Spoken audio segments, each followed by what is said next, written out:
वाङ्मय में कहा गया है, हथ संजये पाय संजये वाय संजये संज इंदिये अध्यपरये सुसमाहियप्पा सुतत्थम च बियाणई जे स भिक्षु। अनंत काल की जीव की यात्रा में वह समय महत्वपूर्ण उपलब्धि का होता है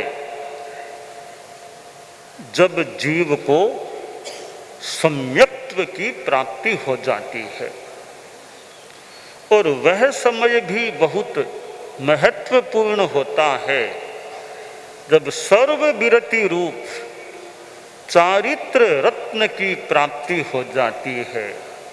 फिर आगे वह समय भी कितना महत्वपूर्ण जब 12वां गुणस्थान प्राप्त हो जाता है। फिर आगे तो अपने आप सब कुछ होने वाला ही है। तो सम्यक्त्व की प्राप्ति, चारित्र की प्राप्ति और फिर क्षीण मोह बीतरागता की प्राप्ति, ये 3 चीजें बहुत ही महत्वपूर्ण होती हैं। और 12वां गुणस्थान प्राप्त हो गया फिर तो बहुत बड़ी उपलब्धि हो जाती है। हम लोगों ने जो चारित्रात्मा है, यह अध्यात्म का पथ स्वीकार किया है। आज वैशाख शुक्ला चतुर्दशी है, मेरा दीक्षा दिवस है। और दीक्षा दिवस भी बहुत बड़ी बात इसलिए नहीं है कि जैसे मेरा दीक्षा दिवस है वैसे आपका भी अपना दीक्षा दिवस है, शादियों का अपना दीक्षा दिवस है, तो मेरे में कौन सी विशेषता हुई? दीक्षा दिवस होने में तो कौन सी विशेषता? मैंने दीक्षा ली तो आपने भी तो दीक्षा ली है, शादियों ने भी दीक्षा ली है। तो इसलिए दीक्षा दिवस होना, जो ये मंचासीन चारित्रात्माएं हैं, हम सभी उनके संदर्भ में हम सब उस दृष्टि से समान हैं कि हम सब ने दीक्षा ली है और हम सब का अपना अपना दीक्षा दिवस भी है। फिर भी यह एक दीक्षा दिवस जो आज 49 वर्षों की संपन्नता का और 50वें वर्ष में प्रवेश का है, और इसको मनाया जा रहा है। ठीक है, एक प्रोटोकॉल, लोकोपचार, और इस जमाने में कुछ मनाने की प्रवृत्ति, कुछ भी मान लें, इसके भीतर भी एक भक्ति, नम्रता या कर्तव्य का भाव भी दर्शित हो सकता है, दृष्ट हो सकता है। तो खैर, आज मैंने संयम पर्याय के 50वें वर्ष में प्रवेश किया है, और आज के दिन मुनिश्री सुमेरमल जी स्वामी लाडनू ने दीक्षा प्रदान की थी। उसकी पृष्ठभूमि में कितनी चारित्रात्माओं की प्रेरणा, उपदेश भी रहा होगा। और गृहस्थों में आज्ञा देने में मेरी संसार पक्षिया माँ नेमाबाई और सर्वज्येष्ठ भ्राता सुजानमल जी दुग्गड़, यानी अभिभावकों की आज्ञा नहीं मिलती तो गुरुदेव तुलसी मुझे दीक्षा की आज्ञा कैसे प्रदान करते। तो दीक्षा लेने की पृष्ठभूमि में अभिभावकों का, खासकर संसार पक्षिया माता जी नेमाबाई और सर्वज्येष्ठ भ्राता सुजानमल जी दुग्गड़ का भी मैं संभवतः योगदान स्वीकार करता हूँ।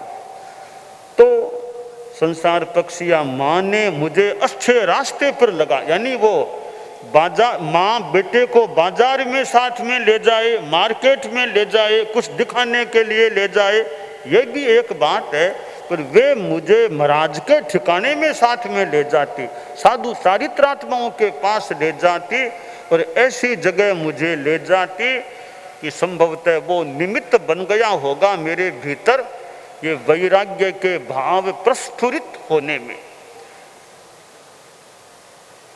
वैराग्य भाव प्रस्फुरित हुआ और आखिर सब काम होकर आज के दिन परम पूज्य गुरुदेव तुलसी से आज्ञा प्राप्त हुई। गुरुदेव का बड़ा उपकार की एक बच्चे को दीक्षा की आज्ञा प्रदान कर दी। साध्वी प्रमुखा कनक प्रभा जी अनुभूत भवन दिल्ली में वो विराजी हुई थी, पधारी होगी, तो मैं बच्चे के रूप में गुरुदेव के पास था। तो बात का भाव यत्किंचित भाव भाषा में अंतर हो तो हो सकता है। गुरुदेव ने फरमाया वो सरदार शहर को बैरागी आयो है, वो टाबर क्या लागे। तो साध्वी प्रमुखा कनक प्रभा जी ने संभवतः जो कहा उसका भाव ये कि लड़को लागे तो होशियार है, तो गुरुदेव ने मुझे दीक्षा की आज्ञा भी फरमा दी थी। तो फिर यह दीक्षा संपन्न हुई। मुनिश्री सुमेरमल जी स्वामी लाडनू ने दीक्षा ही नहीं दी, दीक्षा का निर्णय मेरा कराने में भी उनका योगदान था। उन्होंने प्रेरणा दी, मेरा दीक्षा लेने का निर्णय हुआ। और मैंने कालूगणी की वार्षिकी तिथि के दिन बड़ा निर्णय लिया अपने जीवन का, अविवाहित रहने का। मैं जिंदगी भर मैंने शादी करने का त्याग किया था, वो मेरी दीक्षा लेने की संकल्प की मानो भूमिका थी, संकल्प की स्थिति थी कि मुझे शादी नहीं करना, यानी मुझे दीक्षा लेनी है। और संकल्प आगे बढ़ा, सपने नहीं संकल्प पूरे होते हैं। तो वो संकल्प मेरा मानो आज के दिन पूरा हुआ। और मैंने दीक्षा अकेले ने नहीं ली, हमारे साथी मुनिश्री आप मेरे साथ दीक्षित हुए थे। मुनि हेमंत कुमार जी नाम था उस समय। तो नामकरण हुआ सरदार शहर में, तो मुनि हेमंत कुमार और मुनि मुदित कुमार ये नाम तय हुए थे। उदित कुमार तो बाद की बात है। बाद में गुरुदेव तुलसी ने श्री डूंगरगढ़ में संभवतः हेमंत है साथ में उदित और नाम जोड़ दिया था कि रामायण में आते हैं उदित मुदित, तो उदित नाम और, तो यह बाद की बात है। मूलतः हेमंत कुमार जी, मुनि हेमंत कुमार जी नाम था आपका। तो हम दोनों को मुनिश्री ने दीक्षित किया। तो आज मेरा 50वें वर्ष में प्रवेश है, तो मुनिश्री उदित कुमार जी स्वामी का भी 50वें वर्ष में प्रवेश है। हम दोनों का 50वें वर्ष में प्रवेश है। मैं मुनिश्री उदित कुमार जी स्वामी को भी वंदन करता हुआ मंगल कामना करता हूँ कि खूब अच्छी साधना चले, खूब अच्छा संयम पर्याय रहे और धर्म संघ की और दूसरों की भी खूब अच्छी मुनिश्री सेवा भी करते रहें। और बहुश्रुत परिषद के भी सदस्य, सम्मान्य सदस्य हैं। उस दृष्टि से भी अभी भी आपने कुछ सुझाव भी रखा था संघ में विकास का, ऐसे सुझाव और कितना विकास हो सके, लोगों को, औरों को, चारित्रात्माओं को भी कभी क्लास गोष्ठी आदि में ज्ञान देने का, स्वयं का भी ज्ञान बढ़ता रहे, अच्छा रहे। तो मुनिश्री का भी संयम पर्याय भी खूब लंबा हो, संयम पर्याय की निर्मलता भी बढ़े, खूब धर्म संघ की औरों की सेवा भी करते रहे। जीवन में अनेकों से प्रेरणा प्राप्त हो सकती है, तो पता नहीं कितनों से हमें प्रेरणा मिलती होगी कि यह करो, यह आगे बढ़ो, यह काम मत करो। कितने संतों से, औरों से प्रेरणा प्रशिक्षण मिला होगा।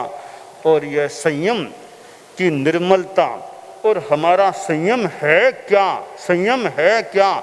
सर्व साधु साध्वियाँ, 5 महाव्रत, 5 समिति और 3 गुप्ती की अखंड आराधना करें। तो यह हमारा संयम है। बस ये तेरे नियम हैं, ये हमारे संरक्षित रहें, सुरक्षित रहें। बस यह खास बात है, इनकी हमारी निर्मलता बनी रहे। हमारे साधु साध्वियाँ चारित्रात्माएँ हैं, वो कितना परिसहों को भी सहन करना। अभी भी लगता है गर्मी है यहाँ भी, मुझे भी थोड़ी गर्मी लग रही है, तो गर्मी औरों को भी लग रही होगी। यत्किंचित गर्मी को भी सहन करना भी अपने आप में एक निर्जरा का और एक साधना का कारण हो सकता है। तो अनेक रूपों में हमारा निर्जरा धर्म भी पुष्ट रहे। अनावश्यक शरीर को कष्ट देना कोई अपेक्षित नहीं है, तो जहाँ अपेक्षा तो थोड़ा शरीर को कष्ट भी पड़े, हम समभाव क्षमता रखें और शांति रखें और अपने संबर की साधना, संयम की जो साधना है वह भी हमारी निर्मल रहे। गुरुओं से भी कितनी, आचार्य तुलसी हमारे परम पूज्य गुरुदेव, वर्षों तक उनके उपपात में उनके पास मुझे रहने का मौका मिला, औरों को भी कईयों को अपने ढंग से मिला होगा। तो अब गुरुओं से भी समय समय पर प्रेरणा, प्रशिक्षण, शिक्षाएं मिलती हैं। वह भी हमारे जीवन की एक थाती, एक अच्छी चीज हो सकती है कि गुरुओं ने यह शिक्षा दी थी, मुझे इस बात का ध्यान रखना है। परम पूज्य गुरुदेव तुलसी के पास तो बचपन से रहने का मौका मिला। आचार्य श्री महाप्रज्ञ जी के सानिध्य में थोड़ी युवा अवस्था आ गई थी, तब से उनके पास भी रहने का मौका मिला और कितना उन्होंने पढ़ाने का, वाचन कराने का और कहीं चिंतन कहीं देने का, उनका भी कितना एक प्राप्त हुआ संरक्षण, उपकार, प्रशिक्षण, प्रेरणा। तो ऐसे आचार्यों से, गुरुओं से भी समय समय पर जो शिक्षण प्रशिक्षण मिलता है, फिर आदमी खुद आगम आदि का स्वाध्याय करता रहे, पढ़ता रहे। हमें आगमों आदि ग्रंथों से भी बहुत अच्छी प्रेरणाएं प्राप्त हो सकती हैं। तो यह 50वें वर्ष में जो प्रवेश मैंने और मुनिश्री ने, उदित कुमार जी स्वामी ने किया है, तो हमारा यह संयम पर्याय है, उसकी जितनी हम निर्मलता बढ़ा सकें वह बढ़ाने का हमें प्रयास करना चाहिए। और दीक्षा लेने से पहले कितनी चारित्रात्माओं का, साधुओं का, साधियों का योग मिला। जैसे मुझे कुछ संत याद आ रहे हैं, मुनिश्री पानमल जी स्वामी गंगा शहर, उनके भी संपर्क में रहने का मुझे मौका मिला। उनके वो सरदार शहर में जब थे दुलीचंद जी स्वामी के साथ, उनके भी संपर्क में रहा। और मुनिश्री सुमेरमल जी स्वामी लाडनों के साथ मुनिश्री सोहनलाल जी स्वामी चारवास थे, उनसे भी तत्व ज्ञान सीखने का ऐसे मौका मिला। और उनके साथ मुनिश्री रोशनलाल जी स्वामी सरदार शहर थे, उनके पास बहुत निकटता से मैं उनके साथ साथ गोश्री जाना, घरों में जाना, बहुत निकटता से रहा, तो उनसे भी कुछ जानने का मौका मिला। ऐसे अनेक संतों से भी दीक्षा लेने से पहले भी, और साध्वी समुदाय से भी मुझे, जैसे साध्वी मधुबाला जी बैठी है मेरी दीक्षा की जैसा साक्षी में, जो चारित्रात्मा, हम दो तो हैं ही सा चारित्रात्माओं, यहाँ गुरुकुलवास में तो एकमात्र साध्वी मधुबाला जी है जो उस दीक्षा की देखने वाली में थी, आज भी है। सरदार शहर में वो साधियों का ठिकाना था, मेरा रास्ता भी वही था घर जाने का, महाराज के आने का। तो साधियों से भी संपर्क होता, अनेक साधियों ने कुछ प्रेरणा, कुछ सिखाना करने का काम पड़ा होगा। तो ऐसे अनेकों का जीवन में एक उपकार कई बार प्राप्त हो जाता है, तो आदमी दूसरों से उपकृत होता है, दूसरों पर उपकार भी करने का प्रयास करता रहे। तो वर्तमान में भी हमारे इतने साधु साधियाँ धर्म संघ में हैं, कितनों से कुछ लेने का, प्राप्त करने का मौका मिलता है। गुरुकुलवास में वर्तमान में तो मुनिश्री धर्मरुचि जी स्वामी हम संतों में सबसे ज़्यादा, यानी उम्र में भी सर्वज्येष्ठ हैं, और दीक्षा पर्याय में भी मुनिश्री अभी तो सर्वज्येष्ठ हमारे गुरुकुलवास में वर्तमान में हैं। तो मुनिश्री का भी अच्छा हमारे गुरुकुलवास में अभी रहना हो रहा है। और मुनिश्री से भी मतलब कभी उनको देखने से और से बात से कुछ प्रेरणा लें तो ली जा सकती है। तो ऐसे कई संतों को भी देख देख करके उनके संपर्क में रहने से भी हमें प्रेरणाएं मिल सकती हैं। तो दूसरों से जो प्रेरणा ले सकें, अमुक से ये ली, किसी से ये ली, जैसे बाजार में जाओ, कहीं से कपड़ा खरीदा, कहीं से दवाई खरीदी, कहीं से अनाज खरीदा, अनेक दुकानों से ले करके वो घर का काम चलता है। इसी तरह अनेक व्यक्तियों से, किसी से कोई ज्ञान लिया, किसी से कोई प्रेरणा, किसी से कुछ प्रेरणा मिली, यूँ अनेकों से ले करके भी आदमी अपने आप को समृद्ध बना सकता है। तो मैं भी, हालांकि जीवन है, प्रमाद भी हो सकता है, गलतियां हो सकती है, गलतियों को जितना निराकृत कर सकें, प्रमाद को जितना दूर कर सकें, वो हम सभी करने का प्रयास करें। और हमारे इतने संत साधियाँ, कभी बंचाने का, कभी पूछने का, कभी बताने का, कभी छोटे संत मेरे पास आते रहते हैं, उनकी भी क्लास कई बार ले लेता हूँ पुराने ग्रंथों को पढ़ाने का और का। तो उनको पढ़ाने से भी कुछ स्वयं को भी कुछ मिल सकता है। ऐसे अनेक उपक्रम हैं। और हमारे वर्तमान में मुख्य मुनि हमारे पास हैं। मुख्य मुनि तो वर्षों से हमारे निकटता में, और भी हमारे इतने संत हैं, कई परिचर्या में लगे हुए बहुत संत हैं जो अपने ढंग से परिचर्या दे रहे हैं। मुनि ऋषभ कुमार जी जैसा साधु तो वर्षों से इस परिचर्या के काम से जुड़ा हुआ है। कब उनकी दीक्षा हुई, उसके बाद जब गुरुदेव ने, मैं करीब 24 वर्ष का था, तब मुझे साज का यूँ मुखिया बनाया। तब मुनि ऋषभ जी को दिया, धर्मेश कुमार जी को भी दिया था। तो ऋषभ जी मानो तब से लेकर, भले मैं साज का अग्रणी फिर नहीं भी रहा, मेरी पदोन्नति उन्नति होती गई, तो किसी ऋषभ जी का जुड़ाव वो परिचर्या के रूप में मानो किसी रूप में आज तक मानो वो चलता आ रहा है। ऐसे और भी अनेक संतों का, कितने साधियों का सेवा परिचर्या में, साधियों का भी अपने ढंग से। हम तो अब तो खाना है तो शादियाँ ला के मतलब लाती है, नाश्ता कराती लाती है, तो यानी शादियों का भी वो कहने की इतनी बात नहीं है। गोचरी पानी और आदि आदि काम काज हैं। संत तो खैर दिन में रात में दोनों ही समय हमारे निकट रहने, तो कितनों से मिलता है। तो हम दूसरों से लेते हैं, जितना हो सके देने का भी प्रयास करते रहें। तो यह संयम पर्याय का जो 50वां वर्ष है, तो उसकी निर्मलता, उज्ज्वलता, सोने की तरह एक निर्मलता, प्रखर निर्मलता मेरी भी बढ़े। और जितना हो सके स्वयं की साधना करते हुए, यह संयम की चद्दर तो मूल है ही, उसके साथ एक और चद्दर जो आचार्य श्री ने ओढ़ा दी थी, तो वो चद्दर, दोनों चद्दर अच्छी रहे, निर्मल रहे। और धर्म संघ का जो महान उपकार है, धर्म संघ का कितना बड़ा उपकार है, ऐसा साधु साध्वी समुदाय, ऐसा जो हमें सेवा देने वाला महान हमारा उपकारी है, धर्म संघ हमारा आश्रय है। तो मुनिश्री सुमेरमल जी स्वामी लाडनू ने आज के दिन गुरुदेव तुलसी की आज्ञा से हमें दीक्षा प्रदान की थी। मैं 50वें वर्ष के प्रवेश के समय मुनिश्री सुमेरमल जी स्वामी लाडनू को श्रद्धा और सम्मान के साथ नमन करता हूँ, प्रणमन करता हूँ कि उन्होंने हमें यह संयम, उनके मुख से हमें यह संयम रत्न मिला था। यह संयम रत्न हमारा सुरक्षित रहे और इसकी महिमा बढ़ती रहे, ऐसा हमारा प्रयास चलता रहे। तो जो संत मुनिश्री सुमेरमल जी स्वामी लाडनू ने वैसे जो हमें दीक्षा प्रदान की है, एक 4 व्यक्तियों को दीक्षा उन्होंने कुल अपने जीवन में उन्होंने 4 को दीक्षा दी। हम चारों ही आज यहाँ पर है, संयोग की बात है। मैं हूँ मुनिश्री उदित कुमार जी स्वामी, मेरे बहुत से दीक्षित हैं। अनंतर बाद के काल में मुनि अनंत कुमार जी को, बाद में मुनि ज्योतिर्मय को भी उन्होंने दीक्षा दी योग से। आज चारों ही हम इस मौके पर यही उपस्थित हैं। और मैंने तो बता दिया कि मैंने यह बताना था कि मुनिश्री ने 4 को दीक्षा दी, ऐसा आज और कोई भी संत वर्तमान में धर्म संघ में नहीं है जिन्होंने 4 पुरुषों को दीक्षा दी हो। ऐसा मेरी स्मृति में वर्तमान में न कोई भी संत ऐसा नहीं है। ये मैं बता रहा था।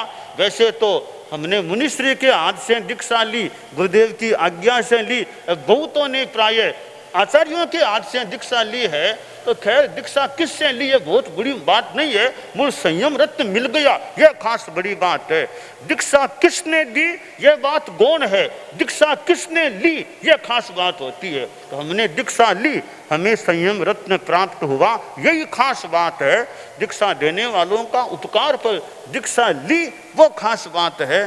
तो परम पूज्य आचार्य तुलसी, परम पूज्य आचार्य महाप्रज्ञ जी को तो साक्षात देखा और महामना आचार्य भिक्षु से संबद्ध इस धर्म संघ में हमें दीक्षित होने का मौका मिला।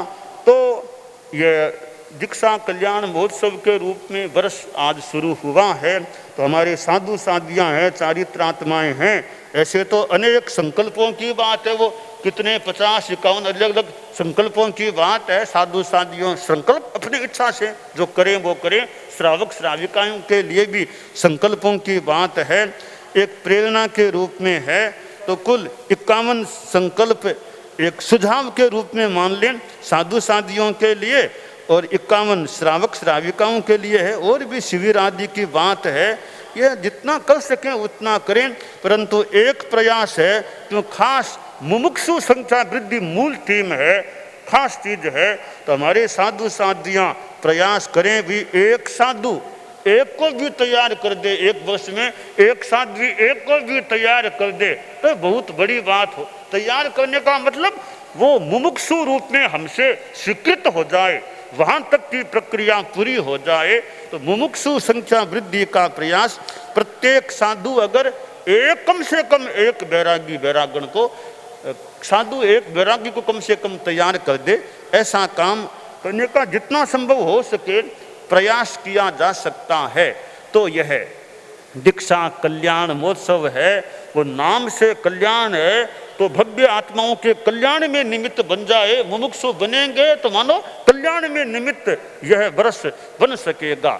तो ये सब बातें, और मैं पुनः आचार्य भिक्षु जिनसे संबद्ध संघ में दीक्षित हैं और उनकी उत्तरवर्ती आचार्य परंपरा है, फिर गुरुदेव तुलसी आचार्य महाप्रज्ञ जी हमारे गुरु हैं, और मेरे दीक्षा प्रदाता मुनि श्री सुमेरमल जी स्वामी लाडनू, जिन्होंने आज के दिन दीक्षा दी थी, क्योंकि दीक्षा न्यारा में हुई थी, तो गुरुदेव की आज्ञा से उन्होंने दीक्षा संपन्न की थी। तो मैं नातिलों का भी आभार कि मेरी संसार पक्षीय माँ, संसार पक्षीय भाई जी ने अनुमति दी, आज्ञा दी, यह भी उनका उपकार है। और इधर मुनिश्री ने फिर दीक्षा दे दी, तो उपकारियों का उपकार। और हम अब आगे बढ़ते रहें, अपने संयम की साधना को और ज़्यादा मैं पुष्ट बनाने का प्रयास करता रहूं, यह काम्य है। दानान शेठं अभयपयाणम सच्चेषु या अणवज्जं वयन्ति तवेषु या उत्तम ब्रह्मचेरम लोगुत्तमे समनेनाय पुत्ते